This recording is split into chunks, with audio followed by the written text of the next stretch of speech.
I guess according to the Holy Bible that we could be talking about the reasons why that you don't get into this thing about people with what they smoke or what they do or what they do with themselves, because ultimately, well, in this case, we can see that that there's okay, so these are God's children. They need to they need to come back to their relationship with God, you know. Maybe that is the case, you know. And so it's kind of like, okay, so if Jesus Christ was on the cross and if I was a Jewish person, you know, which I might be, I mean, I really don't know. My great-grandmother's maiden name was Benjamin. And it kind of sounded interesting when I had said that, like, about my great-grandmother's name. Like, okay, so does that mean that she does not have a Jewish mother? And I don't know. Maybe she did have. Okay, so this is the idea that she has.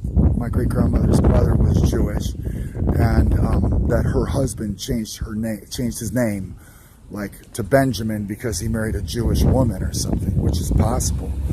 And it's, you know, it's my mother's mother's mother. That's my great-grandmother I'm talking about, is my mother's mother's mother, actually. And I don't know, it could be possible that that's true, that my great-grandmother was Jewish. And, like, if you look at some of the pictures, you can see, like, my grandmother. Well, that's an interesting, you know, perspective. If you think about my great-grandmother, oh, so that's a Jewish woman. Oh, that's interesting. I never thought of a Jewish woman who looks like this, you know. I don't know, maybe that is what that is.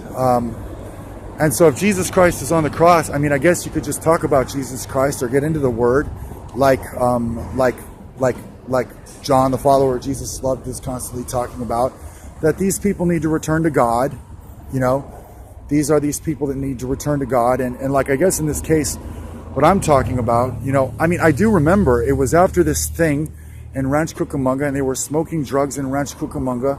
And then I had to break up with my girlfriend, and she was 35 years old. And then that's when I made this phone call. And the first person that I called about the marijuana had the marijuana. It was the strangest thing. I'm like, I don't know why I knew who that was. I don't know why that was so easy, but I'm like, I just picked up the phone and I called my friend, and the next thing you know, I had my own marijuana, you know. And that was very strange, you know. But you know, I'm not actually that type of a person. The funny thing about me is that I'm very straight and narrow. You know, to be quite honest, I didn't like cigarettes when I was a kid. You know, I didn't have any affection for cigarettes, but other people did.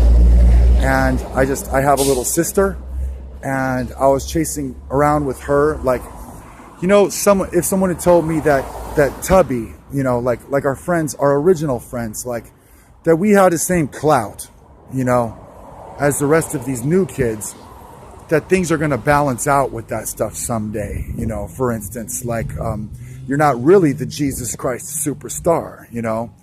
And then I might have said to myself, oh, that's not really what I am, you know, because other than that, that's the only thing I can really do, because I have a little sister, you know what I mean?